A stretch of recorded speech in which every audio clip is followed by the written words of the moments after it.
This video will show you how to replace your front outer tie rod end on this Subaru Outback. This is part of your front steering and suspension, located behind your front wheel. Let's get into it. Okay friend, let's get started on our job. We'll remove all 5 of our 19mm lug nuts. If you have a locking lug nut, you're going to want to make sure you have that key.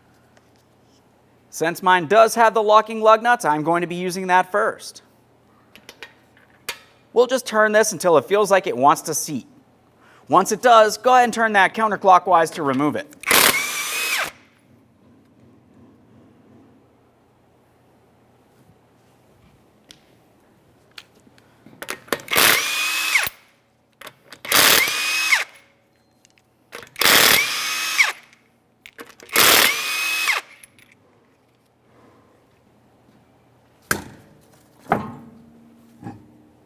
Now that we have the wheel off, we have a clear view of our outer tie rod end and our inner tie rod end.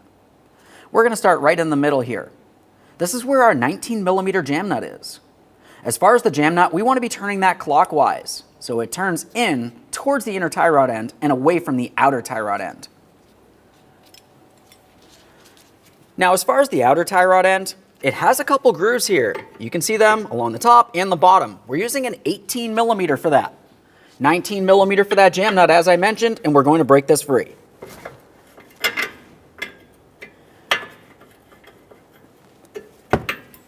Now that we have movement from there, let's make our way to the outer tie rod end mounting nut next. Now, as far as this tie rod end nut is concerned, typically you're going to find that it's a castle nut and it has a cotter pin holding it in place. You're going to need to remove that cotter pin before you can remove the mounting nut. I'm just going to use some cutters. Let's get this out of here. You can see an ear of that right up along the top on my application. This can be pretty much anywhere. It really depends on where somebody set it.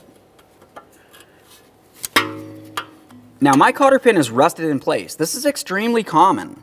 If that is the case, we're just going to cut the cotter pin and then we'll continue on with that mounting nut.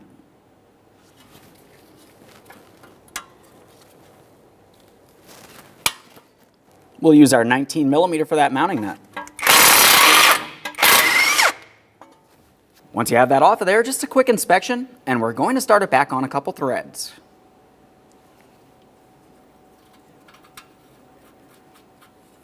Now continuing on, we need to separate the outer tie rod end from our steering knuckle.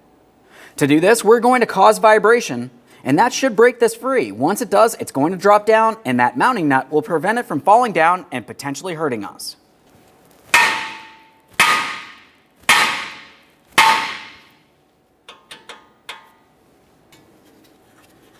We'll hold that outer tie rod end, remove that mounting nut, separate the tie rod from the knuckle. We'll take hold of the outer tie rod end and we're going to turn it counterclockwise to unscrew it from the inner tie rod end. When you do this, count the amount of turns it takes to remove it and go ahead and write that down. 1, 2, and so on. Your results may vary.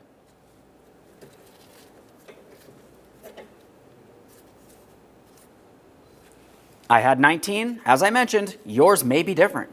We'll apply some anti-seize to this threaded portion of the inner tie rod end. Now let's install our outer tie rod end.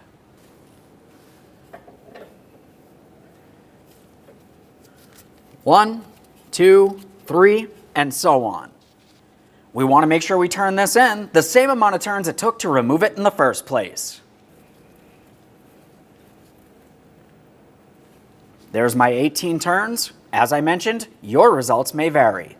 Now let's just take that jam nut. We're going to turn it counterclockwise, drawing it towards the outer tie rod end. We just want it to meet up here.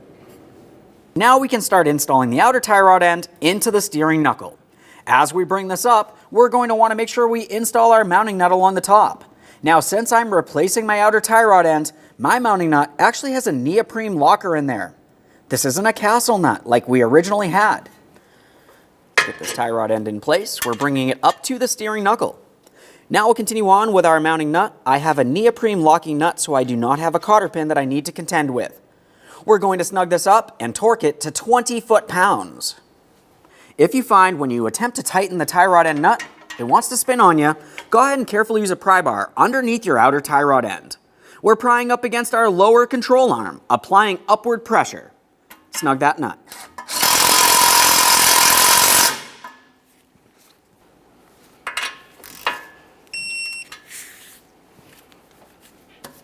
Now we're making our way to the jam nut. We're going to turn this counterclockwise until it hits up against our outer tie rod end. We'll use a 22 millimeter for the jam nut, and you can use some pliers if necessary to hold that tie rod end still.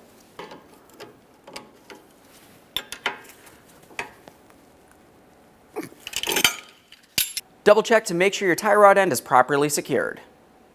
One last inspection in this area and we can reinstall our wheel.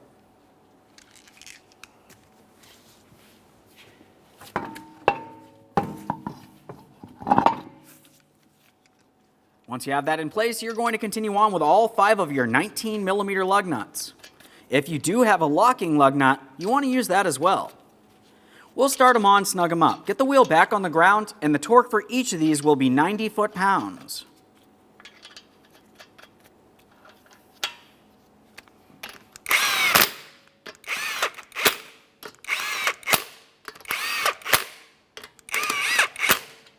Now we have the wheel back on the ground, so we're going to torque these to that 90 foot-pounds in a crisscross manner.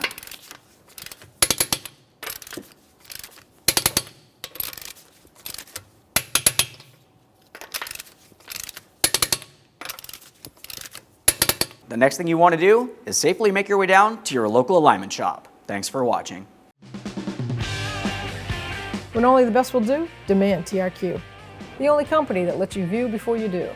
TRQ is committed to offering the highest quality aftermarket auto parts that are engineered for peace of mind. Thanks for using and viewing with TRQ.